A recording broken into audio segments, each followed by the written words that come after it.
Hermanitos, Dios me los bendiga. Bueno, leamos la palabra del Señor.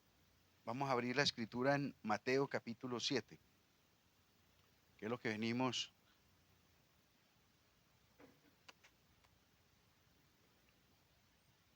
Mateo 7. Dice la palabra del Señor.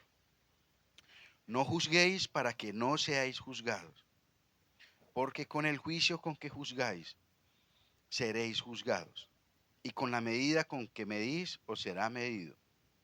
¿Y por qué miras la paja que está en el ojo de tu hermano, y no echas de ver la viga que está en tu propio ojo? ¿O cómo dirás a tu hermano, déjame sacar la pajita que hay en tu ojo, y he aquí la viga en el ojo tuyo? ¿Cómo lo llama el Señor? A una persona que actúe de esa manera. Hipócrita, actor, farsante, mentiroso, religioso, hipócrita. Saque primero, antes de tratar de arreglar la vida de los demás, primero arregle su vida. Antes de tratar de arreglar la vida del mundo entero, primero arregle su vida. Saque primero la viga de su propio ojo, y entonces verás bien para sacar la paja del ojo de tu hermano. Ética cristiana, vida cristiana, doctrina bíblica, que transforma nuestro carácter. El poder de la palabra del Señor. La fe viene por el oír, y el oír la palabra de Dios. Pero también esos cambios profundos que ocurren en nuestra existencia son el resultado de oír atentamente a la voz del Señor. Son el resultado verdaderamente de rendir nuestra voluntad a lo que Dios quiere para nuestras vidas. Un tema como estos tan delicados, les dije anteriormente que temas como estos, por ejemplo, muchas iglesias se han acabado. Muchos buenos hermanos han abandonado la fe, se han ido de una iglesia por situaciones como esta. No por situaciones de malos testimonios, no por situaciones de herejías o falsas enseñanzas, sino por no manejar estos asuntos con la responsabilidad y con la madurez que el Señor requiere. Hermanitos, esto hace parte de la madurez cristiana, ¿cierto? Gloria a Dios porque Dios nos dio el privilegio de dejar el licor, el adulterio, las drogas. Claro que sí, son pecados terribles que debemos condenar y evitar. Pero hay otras pequeñas zorras como esta, o yo los llamo pecados respetables entre el mundo cristiano, que permanentemente estamos incurriendo en ellos, pero que no, la iglesia como que se acostumbró a ver este tipo de situaciones como algo normal, como que no es pecado. No es pecado yo emitir juicios irresponsablemente sin conocer la veracidad del asunto de cualquier hermano en la iglesia. No, no es pecado. No es pecado hacer lo que el Señor está prohibiendo, porque no cae en esa categoría de pecados que visibles, grandes, horrorosos. No, estas son pequeñas zorritas que carcomen la unidad de la iglesia, que entristecen al Espíritu Santo. Esto daña la armonía dentro del pueblo de Dios, porque de esto deriva muchas cosas. De aquí viene la murmuración, porque el que juzga sin justo juicio no lo hace solamente para él, por lo general se comparte. O sea, tú estás compartiendo equivocadamente un concepto de una persona sin haber verificado los hechos. Y eso se riega como pólvora. Y muy probablemente la persona que tú le compartes lo va a hacer con otra, ¿cierto? Como una chica que tuvo la valentía de confesar su fornicación en la iglesia, a los líderes de la iglesia, a los hombres supuestamente prudentes que le podían dar un buen consejo. Estaba arrepentida. Se reunió solo con los líderes, 3 o 4 que eran en esa iglesia. Y fue pasando el tiempo Y cada domingo que llegaba a la iglesia, una persona diferente la abordaba. Hermanita, estamos orando por usted. Estamos orando. No se preocupe, esas situaciones nos pasan a todo el mundo. O sea, los mismos líderes irresponsables, sinvergüenzas, se encargaron de, de difamar, aún de decir lo que no era con respecto al testimonio de esta mujer. ¿Y qué pasó con ella? Se sintió tan mal que terminó yéndose de la iglesia. Dice, pues sí, los líderes, que son las personas idóneas, fieles, prudentes, que están ahí puestas para guiarnos, ayudarnos, se comportan de esa manera, ¿qué puede esperar uno del resto de la iglesia? Lo que le hicieron fue daño, ella buscando ayuda y salió fue herida. Por esto que estamos hablando. Por esto que estamos hablando. Y allá nos enseñaba que Jesucristo no era Dios.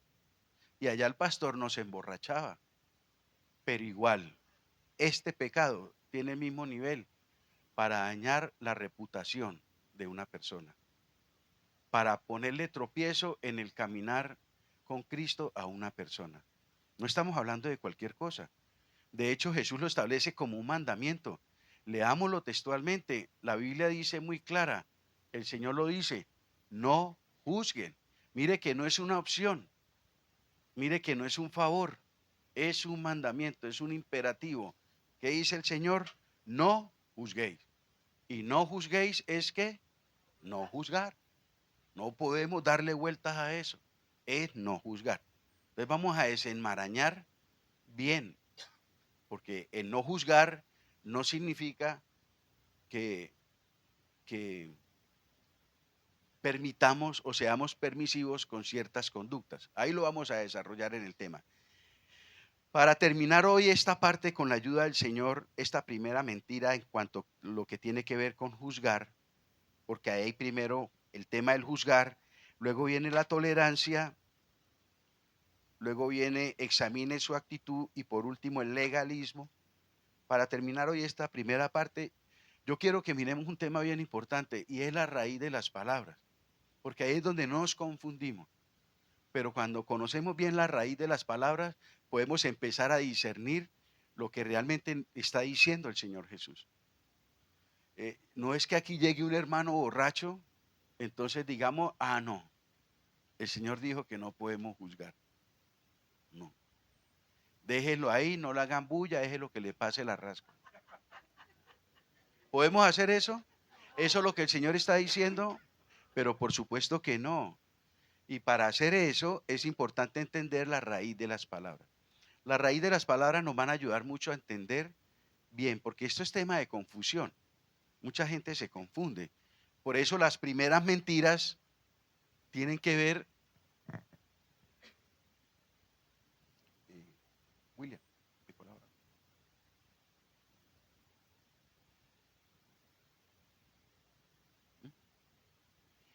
Por eso las primeras mentiras, esas preguntas que surgen, yo sé que con entendiendo la raíz de las palabras nos va a ayudar mucho. El tema es no juzgue, sea tolerante. Las mentiras acerca de este tema, yo las transcribí aquí, pero están ahí, están aquí en la cartilla que todos tenemos. La primera, Jesús dijo no juzgue, es verdad, lo acabamos de leer, Mateo 7:1. Una mentira, por lo tanto, nunca digo a alguien que está equivocado. Eso es una mala interpretación de las palabras del Señor. Eso realmente no lo enseña el Señor ni lo enseña la Biblia. Esa es una mentira con respecto a ese tema. Otro, ¿quién soy yo para criticar o decirle a alguien qué hacer? Bueno, criticar es correcto. Yo no soy nadie para criticar a otro. No lo debo hacer. Realmente la palabra juzgar en Mateo 7:1 es criticar. Es criticar. Es un espíritu crítico, negativo, destructivo. Eso es lo que prohíbe el Señor. Juzgar es criticar, pero destructivamente, negativamente, voluntariamente, con malos propósitos. Y la segunda parte de esa frase, o decirle qué hacer. No, sí, a la gente se le puede decir qué hacer, pero hay que saber cómo hacerlo, ¿cierto? Hay que saber cómo hacerlo. Prostituta, sinvergüenza, hija de Satanás. Si no te arrepentís, el infierno te va a llevar. Esa es una manera correcta de decirle a una mujer prostituta que se arrepienta. No, la vamos a ofender, la vamos a torear. Entonces, no es que no digamos, no es que no podamos decirle a la gente qué hacer, pero por supuesto es una responsabilidad moral, pero hay que saber hacerlo. Hermano, ¿y cómo es eso? Tenemos el ejemplo de Jesús. Jesús es un ejemplo claro. Él nos enseñó y nos enseña a través de la palabra qué hacer, pero mire cómo lo hace. Mire esa formalidad, mire ese tacto, mire esa delicadeza con que el Señor nos hace caer en cuenta de nuestros pecados. Otra, otra mentira. No quiero ofender a nadie, pero por supuesto, aún sabiendo usted exhortar a una persona, muy probablemente se va a ofender. Pero ahí es donde hay que tener un discernimiento. O sea, considerar pues que el asunto es bien delicado, porque se puede estar de perder usted un familiar, un hermano en la fe, por no saber decir algo. Ahora, y si ese algo es mentira, con mayor razón. Si a usted lo van a premiar por una situación que usted no es responsable ni ha dicho, obvio, cualquiera se puede alterar, cualquiera se puede ofender. Pero si aún es verdad lo que le están diciendo, bueno, muchas personas se ofenden de todas maneras. Se ofenden de todas maneras. Todas las reglas que tiene la iglesia son legalismo. No me gusta que me digan nada. Yo sé cómo manejar mi vida. Bueno, pues yo discrepo mucho de una persona que piense de esa manera, porque la Biblia habla mucho cuando nos congregamos de edificarnos unos a otros, exhortarnos unos a otros, consolarnos unos a otros. O sea, es un ejercicio necesario para la salud espiritual de la iglesia. Eh, Tomar este tipo de actitud como creyente de no permitir que nadie me diga nada, bueno, ya tiene que entrar a considerar muchas cosas de lo que significa la vida de iglesia. La iglesia es como una familia. De hecho, la iglesia es la familia de Dios. Lo enseña la escritura. Ahora, si tú en tu familia ves a tu hijo, a tu hija, por ejemplo, nosotros los papás, que se están haciendo daño y que él te diga, en mi vida no se meta nadie, yo hago con mi vida lo que quiera. Como papás asumimos una actitud pasiva. No, a pesar de esa actitud del muchacho, vamos a seguir insistiendo en corregir. ¿Por qué? Porque él se está autodestruyendo, porque él se está haciendo daño y va a terminar mal. Hay que pedirle a Dios sabiduría y amor para tratar de hacer volver al chico del mal camino. Pero no podemos decir, sí, hay que dejarlo que haga lo que quiera. No, mientras esté bajo nuestra autoridad, hay que estorbarlo por el bien del mismo, por el bien, igual es en la iglesia. No es de estarnos metiendo en la vida de las personas. No, aquí nadie nos mandó a meternos a escudriñar, a juzgar, a ¿cómo es que llama? Cuando uno escarba, eso tiene un verbo. Bueno, juzgar eso, la vida íntima de todos y no, tampoco así hay que respetarnos. Eso, exacto, terrible, muy bien. No, tampoco se trata de eso. En la vida de iglesia debemos estar dispuestos a entender eso. ¿Serán ciertas estas afirmaciones? Por supuesto que no. Entonces, en la pregunta número 3 dice, ¿hay una diferencia entre juzgar y exhortar o amonestar? Pero por supuesto que sí. Como la Biblia fue escrita en un idioma diferente al español, nosotros muchas veces confundimos estos tres términos en el español y los volvemos como, para nosotros como sinónimos, pero no en el idioma en que fue escrito la Biblia. Son términos totalmente distintos que tienen un mensaje totalmente diferente. Entonces, les animo para que esa pregunta 3 la miremos con más detalle, porque ahí está la clave para entender ese mandamiento del Señor de no juzgar, cuando comprendemos la raíz de las palabras. La primera palabra, juzgar, en el hebreo es shafat, Leocadio. Vea, ya me volvió otra vez. Menos mal que leíto no le vayan a decir nada porque no. Bueno, litigar, sí, litigar, pronunciar sentencia. No, y mire, el ejercicio que hacía el hermano es necesario para uno estudiar las escrituras, porque la Biblia no está escrita en español, no fue escrita en español.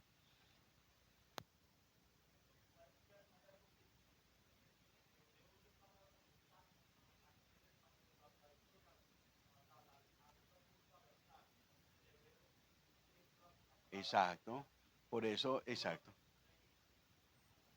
Por eso cuando estudiemos la palabra es necesario entender ese asunto. Entonces, en el hebreo esa palabra significa litigar, pronunciar sentencia, absolver o condenar. O sea, por extensión es gobernar, lo que hace un gobernante, lo que hace un juez. Un juez lo que hace es eso, absolver o condenar a una persona que está siendo acusada de algo en un proceso que se llama un juicio. Entonces es litigar, ¿cierto? Para poder emitir una sentencia absolutiva o condenatoria. Y un ejemplo práctico de esa palabra la vemos en Éxodo 18:13. Aconteció que al día siguiente se sentó Moisés a qué? A juzgar, no a condenar al pueblo, no a criticar al pueblo, sino a juzgar al pueblo. Y el pueblo estuvo delante de Moisés desde la mañana hasta la tarde. Y tú sigues leyendo el relato y habla que Moisés juzgaba de acuerdo a la palabra de Dios, las conductas y los problemas entre los hermanos, entre el pueblo de Dios. Surgieron problemas, conflictos, diferencias. Entonces él se sentó como juez a ayudar, a corregir. Y luego vino Jetro y le dijo, no, tú no puedes hacer eso solo, Moisés. Nombre más hombres que lo ayuden con esa carga.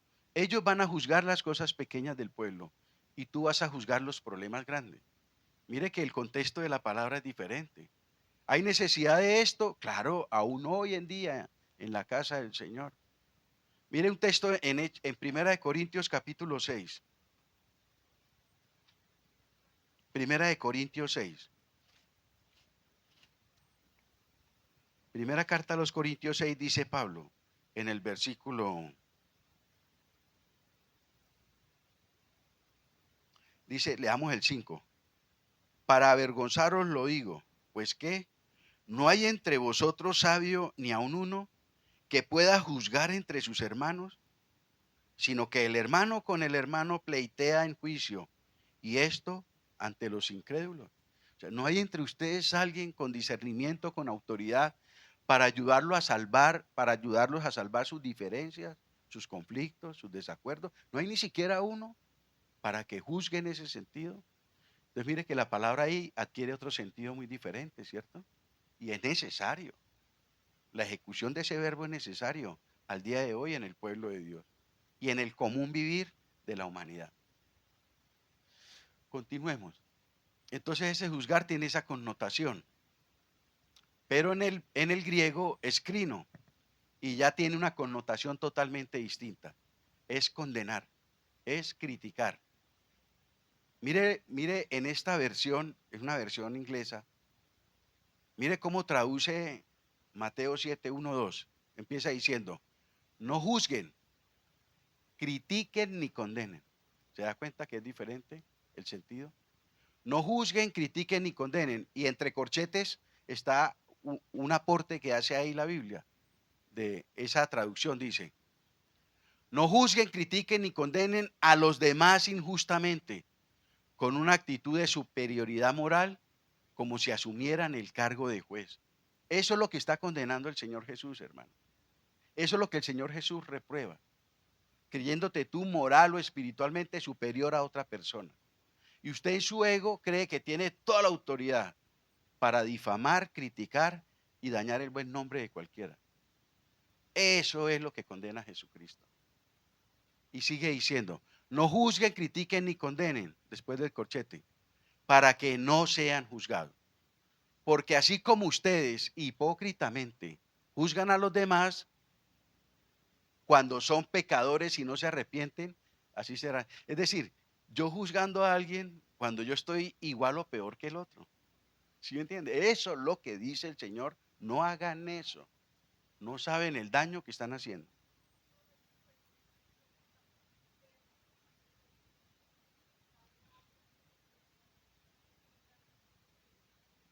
Exacto. Eso es lo que nos quiere enseñar la Biblia.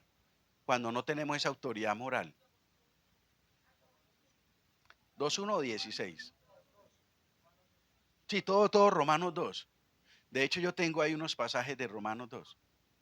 Tú que adulteras, tú que dices que no se ha de adulterar, adulteras. Tú que dices que no se ha de hurtar, hurtas.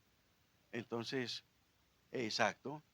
Por lo cual eres inexcusable. O sea, no tienes excusa delante de Dios, oh hombre. Quien quiera que seas tú que juzgas, pues con lo que juzgas a otros, te condenas a ti mismo. Porque tú que juzgas, haces lo mismo. Eso es lo que está con, gracias, es excelente versículo. Eso es lo que está condenando el Señor. Eso es lo que prohíbe el Señor Jesús.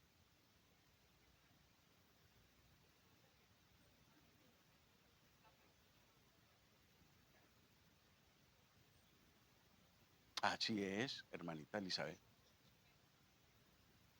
Nos reflejamos uno al otro. Alberto. Santiago 4.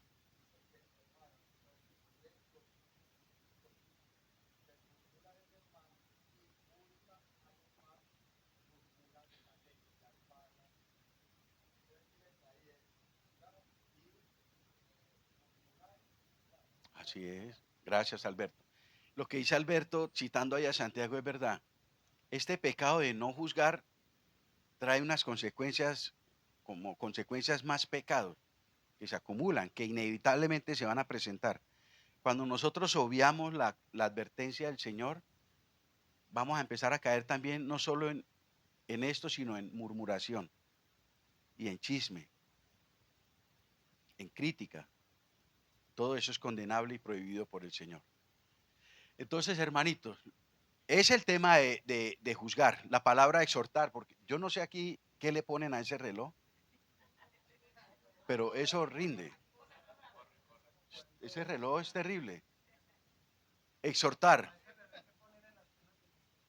Ojo, criticar, juzgar es criticar, es condenar, sin tener autoridad moral, con el propósito de difamar o hacerle daño a otro. Mucho cuidado, no podemos hacer eso. Muchas veces motivados por los celos, por la envidia. El Señor Jesucristo fue criticado, juzgado, pero muchas veces. ¿Y cuál era la motivación de esos tipos cuando lo hacían con Jesús? Eran celosos, estaban celosos de Jesús, le tenían envidia a Jesús, odiaban a Jesús. Esas eran las motivaciones para ellos emitir esos falsos juicios contra Jesús. Entonces, mire todo lo que hay detrás de ese mandamiento. Cuando el Señor dice no juzguen y nosotros no hacemos caso, mire lo que nos motiva. La envidia, los celos, la ira, todo eso nos motiva a desobedecer eso que dice el Señor, acompañados con pecados como la murmuración y el chisme. Exhortar es todo lo contrario. Exhortar es llamar a alguien cerca, invitarlo con amor, con amabilidad y consolarlo. Es llamar a alguien, es traerlo a alguien con delicadeza, con amor, con respeto, ponerle el brazo, acercarlo, ¿cierto? ¿Para qué? Para consolarlo, para invitarlo y mirar a ver cómo se recupera. Ahora, cuando la palabra exhortar tiene las siguientes connotaciones. En primer lugar, se hace este ejercicio con el propósito de animar a otros a una conducta correcta. Yo llamo a Sergio, Fernando me llama a mí, Alejo llama a Daniel, Miriam llama a Ludari, nos llamamos como hermanos cuando nos damos cuenta de una situación del hermano, de animarlo, de alentarlo. Yo me doy cuenta de una situación de un hermano, en vez de ponerme aquí en el pasillo a contarle a todo el mundo lo que ese hermano usted le vio o lo que le escuchó, ¿qué hago? Exhórtelo. ¿Y qué significa exhortarlo? Llamarlo cerquita. Y mire que tiene mucha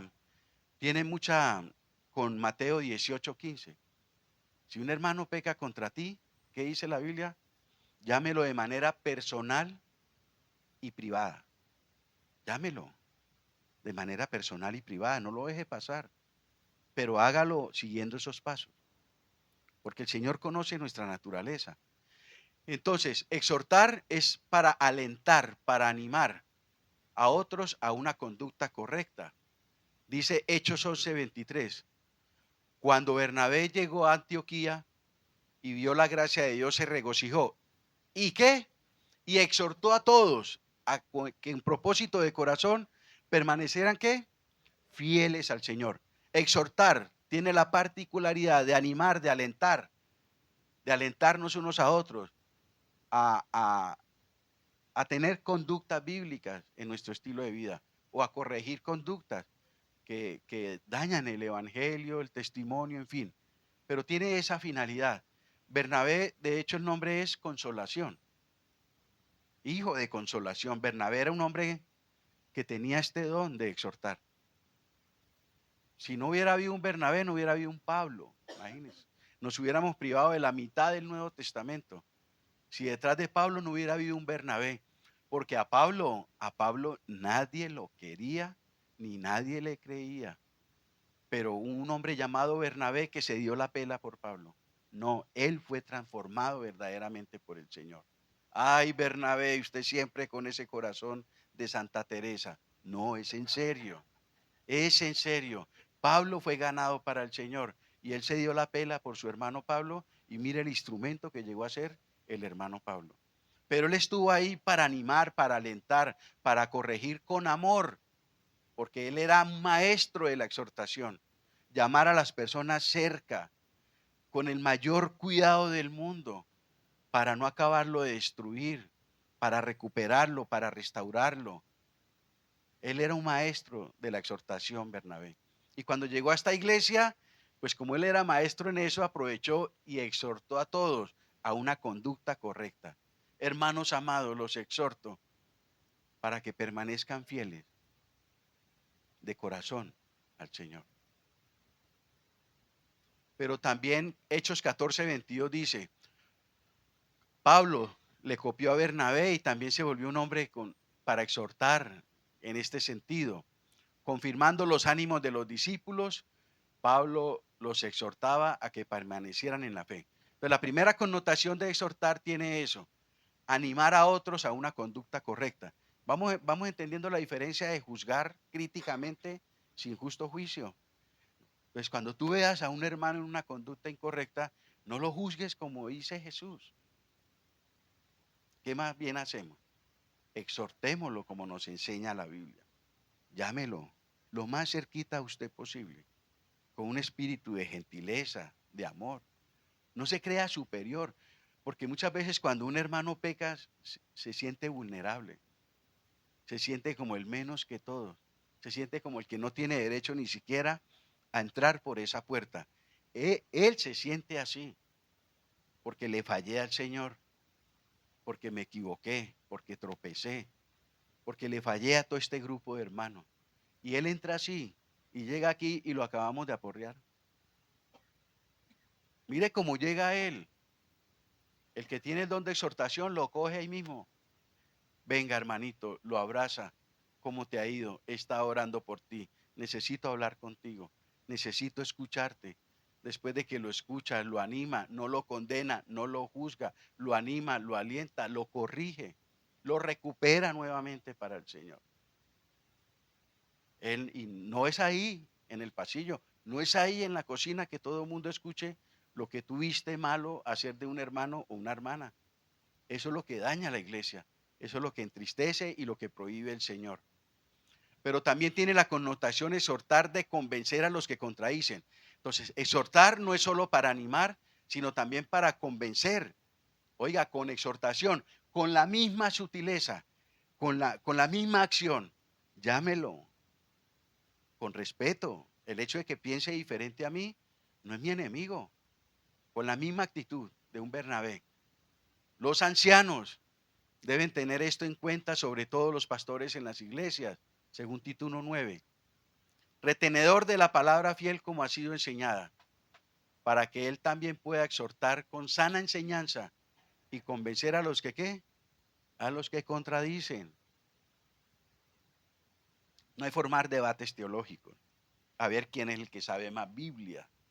Eso trae contienda, eso trae divisiones a las iglesias. Cuando nos vemos como rivales teológicos. Por ejemplo, la rivalidad que había entre, pero digo yo, en la historia entre Spurgeon y Moody, años más atrás, entre Calvino y otros. Unas rivalidades cuando el único grande es el Señor. No, si un hermano doctrinalmente o una persona no entiende la escritura, no es para contender, ni para humillarlo, ni para aprovechar para mostrar cuánto sé de la Biblia y de doctrina. No, mire los ancianos. Exhortar, es decir, con la misma actitud que venimos aprendiendo. Llame a esa persona y trate con las escrituras de convencerlo a los que contradicen la enseñanza bíblica. ¿Alguna pregunta hasta ahí?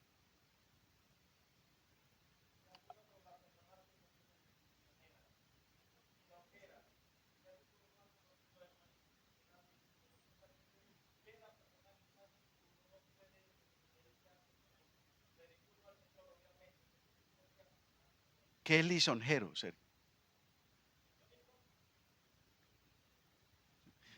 Bueno, el llamado, lo que estamos estudiando es hacer lo que Jesús hace con nosotros, ¿cierto? Con paciencia, con tiempo, con amor, no pagando mal por mal, sino bien por mal, podemos recuperar a esa persona y hacerla caer en cuenta. No podemos rechazarla, no podemos enfrascarnos en una contienda cara a cara con esa persona y de manera indefinida, porque van a empezar a brotar raíces de amargura en nuestro corazón. Tenemos que saber proceder y es seguir el ejemplo del Señor Jesucristo. Señor Jesucristo, mire la actitud con los fariseos, siempre lo persiguieron y él siempre contestaba lo necesario. Y llegó un momento, ya en el juicio, cuando él ya no contestó nada. Y muchas veces llega un momento uno con un hermano o una hermana que lo ve tan encerrado, que lo ve tan obstinado y tan testarudo, que uno debe asumir la actitud de Jesús. Llegó un momento en que Jesús no volvió a decir nada. ¿Por qué? Porque él como Dios sabía, ¿para qué hablo mi boca? Si estos hombres están empecinados en asesinarme. Todo lo que yo diga aquí no tiene sentido. Ellos ya determinaron en su corazón asesinarme, hacerme daño. Todo lo que yo diga va a ser usado en mi contra. Pilato le habló, los fariseos lo acusaron, pero defiéndete, di algo. ¿Para qué? ¿Con ustedes? ¿Para qué? Estoy perdiendo el tiempo. El silencio ahí es más que suficiente. Entonces muchas veces asumir una actitud de esa y más bien orar a Dios. Más bien orar a Dios. Porque hay personas que son, nosotros muchas veces somos muy obstinados. Entre más nos dicen, más nos,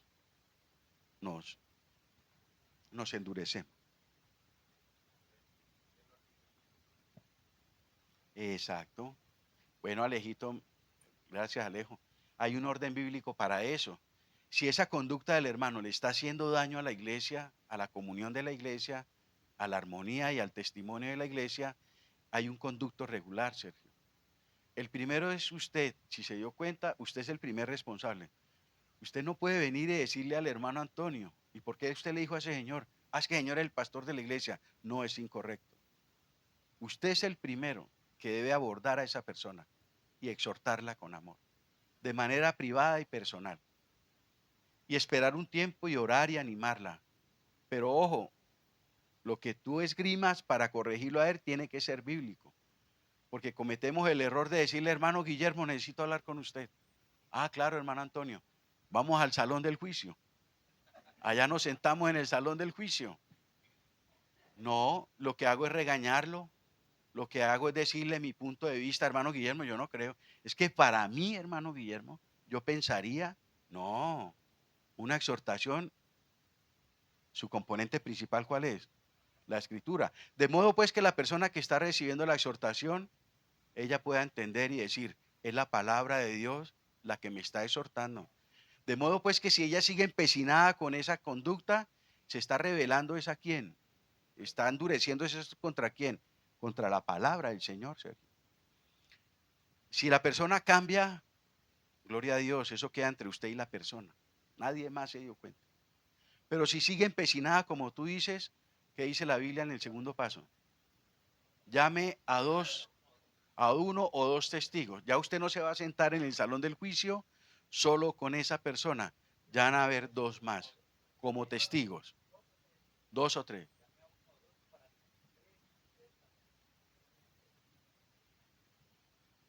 Por lo general, los ancianos de la iglesia, en una situación como esa. Si se sigue y a lo último sigue empecinada, la Biblia dice, dilo a la iglesia. Mire, esos tres pasos no nos los podemos saltar porque le hacen daño a la persona. Pero seguirlos puede terminar en la expulsión de la persona. Puede terminar en la expulsión. Pero no es, sería muy doloroso. Que yo tenga memoria, nunca lo hemos hecho en la iglesia. Que yo tenga memoria. Hemos llegado hasta el segundo paso. Y cuando la persona en el segundo paso ha seguido empecinada, ¿saben qué han hecho más bien? Se han ido, se han ido. Pero nunca nos hemos visto en la necesidad de aplicar el tercer paso, que hermanos, les cuento que eso debe ser bien complejo. Parar a un hermano delante de toda la congregación y decirle a la iglesia por qué se va a expulsar de la iglesia. Esa es una situación, ojalá que nunca ocurra en nuestra iglesia. Pero si hay que hacerlo, hay que hacerlo. Ver un hermano ser expulsado de la iglesia. Pero lo dice la Biblia y es por cuidar la santidad de la iglesia. Porque a ella no podemos pensar individual, sino como cuerpo. Si al brazo le da gangrena y ya está muy avanzada, ¿qué hacen los médicos? O es su vida o es el brazo. Si tú quieres, no te cortamos el brazo, pero pronto morirás. O sea, todo el cuerpo muere. Pero si tú quieres, te cortamos el brazo y puedes vivir otros años más. Igual es con esto, el cáncer del pecado. Si no se corta, si no se toman este tipo de medidas, se extiende y contamina toda la iglesia. Y a lo último, toda la iglesia termina como enferma. Toda la iglesia termina enferma. Entonces, esos pasos de Mateo capítulo 18, del 15 en adelante, Sergio, hay que tenerlos todos nosotros en cuenta, porque nos compete a todos nosotros. Entonces, que el Señor nos perdone, hermanos, porque nosotros no hemos hecho así en nuestra vida cristiana. Todos aquí nos hemos equivocado. Hemos visto o hemos escuchado algo de algún hermano en la iglesia, sea verdad o no. Le hemos dado crédito sin verificar ni siquiera si es verdad o no. Y fuera de eso, nos hemos prestado para multiplicar esa información con los hermanos. Todos lo hemos hecho.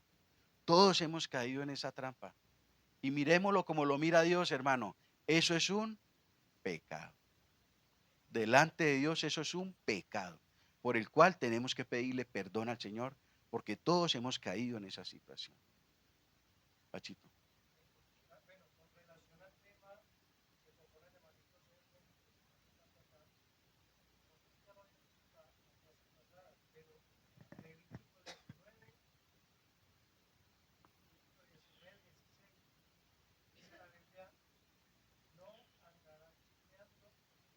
Mm,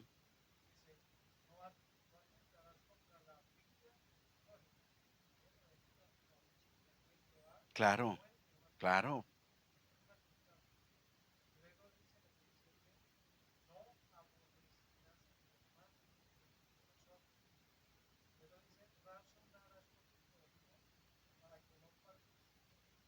Amén, así es.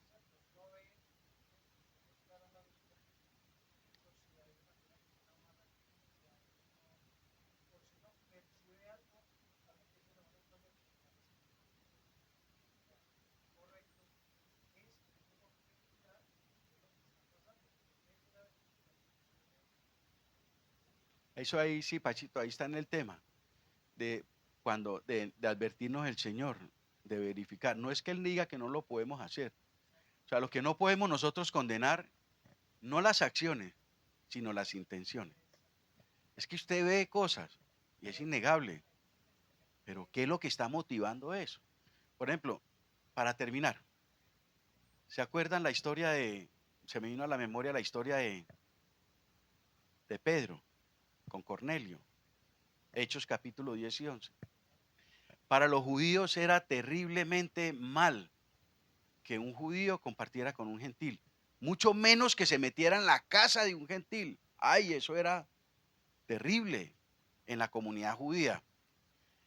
Cuando los convertidos judíos se dieron cuenta de que Pedro se metió a la casa de Cornelio, vea, capítulo 10, y el capítulo 11 lo llamaron a cuentas. Pedro, lo necesitamos aquí. ¿Usted qué hacía metido en la casa de un gentil? Lo juzgaron por lo que vieron y por lo que escucharon, pero no conocían las intenciones de Pedro. Entonces, cuando tú lees el Hechos 11 y Pedro relata toda la historia y cómo fue toda la voluntad de Dios y cómo toda esa familia se convirtió al Evangelio, mire lo que ellos terminaron diciendo. Hechos 11, en Hechos 11, Hechos 11, 18 dice, entonces, oídas estas cosas, callaron y glorificaron a Dios diciendo, de manera que también a los gentiles ha dado Dios arrepentimiento para vida. ¿Cuál fue el pecado de esta gente? Juzgar las acciones sin conocer las intenciones. Eso es lo que nos está prohibiendo el Señor. Porque tú aún viendo las cosas, mucho cuidado, uno no sabe las intenciones, las motivaciones de las personas. Por eso lo que dice Pachito es lo que hay que hacer. Estoy viendo una acción que es cuestionable, que es para corregir. Por eso no me puedo parar públicamente a enjuiciar a una persona por lo que yo estoy viendo o escucho. ¿Qué debo hacer? Juzgar con justo juicio es sentar a esa persona. ¿Y qué? Y escucharla, y escucharla. Y muy probablemente cuando tú escuches vas a entender un panorama distinto y vas a poder obrar en misericordia con esa persona. Entonces Jesús lo que prohíbe es juzgar las intenciones, las motivaciones, no las acciones. Es juzgar aún eso, es juzgar eso. Por ejemplo, un hermanito recién convertido al Evangelio, se bautizó y en su primer amor, y tuvo, yo creo que ustedes se acuerdan, Carlos Julio, el de uno que llegó a Copacabana, que mejor dicho, él estaba, no, y en ese primer amor y en ese enamoramiento con Dios, la esposa le hizo algo terrible y él se emborrachó. Él se emborrachó. Estaba recién convertido al Evangelio. Estaba recién empezando en los caminos del Señor. Se le presentó esa prueba tan difícil. Y bueno, se tomó unos tragos. Lo expulsamos de la iglesia. Lo paramos aquí. Los borrachos no heredarán el reino de Dios. Para afuera. Hay que sentarlo, escucharlo. ¿Qué pasó? Mi hijo, ¿qué te pasó? Y ya él se abre entre lágrimas contando que él no esperaba eso. Se empezó un proceso de ayudarlo a entender muchas cosas, de ayudarlo a confiar en Dios, de ayudarlo de que esa no es la manera correcta para reprimir esas emociones, llevarlo a la escritura, mostrarlo. ¿Se da cuenta? Mire que es distinto. Sí, pero dejamos de juzgar la borrachera para nada. No lo vuelvas a hacer. No vas a ganar nada con eso. No está bien. Pero como se escuchó la motivación, se dio pie para un proceso de ¿qué? De restauración, de colocarnos en los zapatos de esa persona. ¿Sí me entienden, hermanitos? Entonces, terminamos ahí con esa fraseología. Ahora, exhortar no es de error, es decir, Primera de Tesalonicenses 2:3, porque nuestra exhortación no procedió de estos tres asuntos. Primero, de error. Segundo, de impureza. Y tercero, de engaño. Entonces, por hoy, ¿qué tenemos que tener en cuenta cuando exhortamos a una persona? Es entender que esa persona, por más que esté pecando y en una conducta incorrecta, esa persona tiene dignidad. Esa persona Dios la ama. Y si es un cristiano, con mayor razón, es un hijo de Dios. Mucho cuidado con meterse con los hijos ajenos. Si usted se mete con mi hijo de manera desproporcionada, uno como papá, ¿qué? Se duele. Se duele porque es su hijo. Aquí nadie venga a decir que no. Si a tu hijo te miran feo, usted se va a sentir si se lo miran feo. Si lo juzgan correctamente o incorrectamente, aún correctamente, uno se duele como papá. Nosotros somos hijos de Dios. Y si tú le haces daño a un hijo de Dios, te estás metiendo en problemas con el papá de ese hijo. ¿Cómo lo tenemos que hacer? Con cuidado, con amabilidad, con mucha delicadeza, porque se trata de recuperar al infractor, porque se trata de reconciliarlo, no de condenarlo. Esto se trata de reconciliación, no de condenación. Es reconciliación. Dios nos ha dado el ministerio de ¿qué? De la reconciliación. Un hermano que esté pecando necesita ser reconciliado nuevamente con el Señor. No condenado, necesita ser ¿qué? Reconciliado. Hoy es él, mañana puede ser quién. Por eso dice, no juzguen, porque con la vara que ustedes juzgan, mañana serán juzgados. Hoy él necesita misericordia, hoy él necesita de compasión, mañana podemos ser nosotros los que necesitamos de esa misericordia y compasión.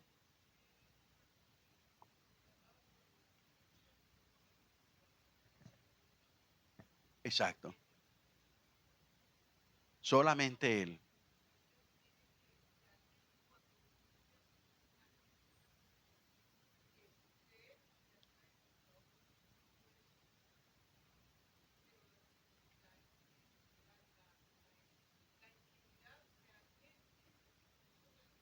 Solamente el Señor. Por eso, eso es lo que Él condena y lo vamos a seguir viendo. El único que conoce las intenciones nuestras es quién? Es Dios. Es Dios, hermano. Según lo que dice la hermanita Elizabeth, miremos un texto para que terminemos ahí. Segunda de Timoteo 4.1. Segunda de Timoteo 4.1. Dice Pablo, te encarezco delante de Dios y del Señor Jesucristo, que ¿qué?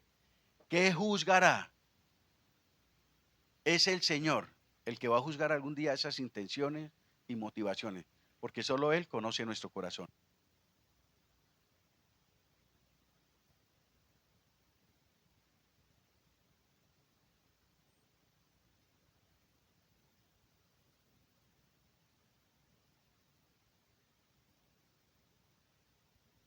Hola. Hay que exhortar con gracia, con amor, considerando que hoy es Él, mañana puedo ser yo. El propósito es animar, el propósito es alentar, es recuperar al hermano. Hay que hacerlo a la luz de la escritura, no de mis criterios personales, a la luz de la escritura. Y tercero, ojo, si tú vas a exhortar a un hermano, que esa exhortación no proceda de qué? De error. Mucho cuidado. Segundo,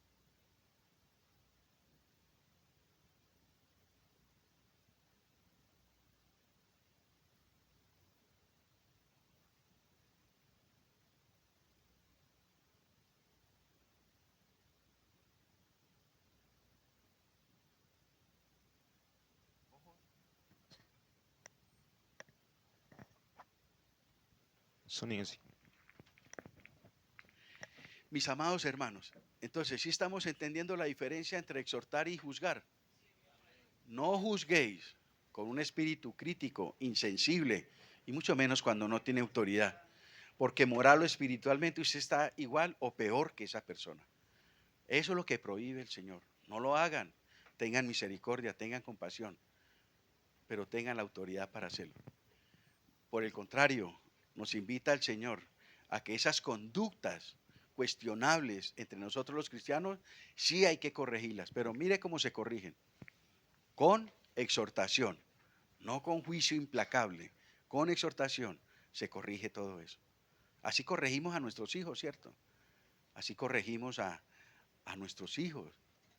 O sea, la pela es lo último, ¿cierto? La pela ya es el último método, el último método. No es que el niño caminó y tropezó una jarra y mismo el juguete y ¡tra! No, la exhortación, la enseñanza, la advertencia. Ya la pela es lo último. Yo les digo, ¿sabe cuántas pelas le tuve que dar yo a mis hijos cuando estaban pequeños? Yo no me acuerdo de haberles pegado a ellos. porque no haya necesidad. Si se comportan bien, ¿por qué les tengo que pegar? ¿Por qué los tengo que castigar físicamente? Si no están dando razón. Los llevaba a una visita, se manejaban bien. Íbamos a la iglesia, se manejaban bien. En la casa hacían caso. ¿Por qué tenía yo que castigarlos físicamente? Nunca tuve esa necesidad. Pero sí tuvimos la necesidad de hacer un trabajo de corregirlos, de sentarnos, de advertirles, de mostrarles.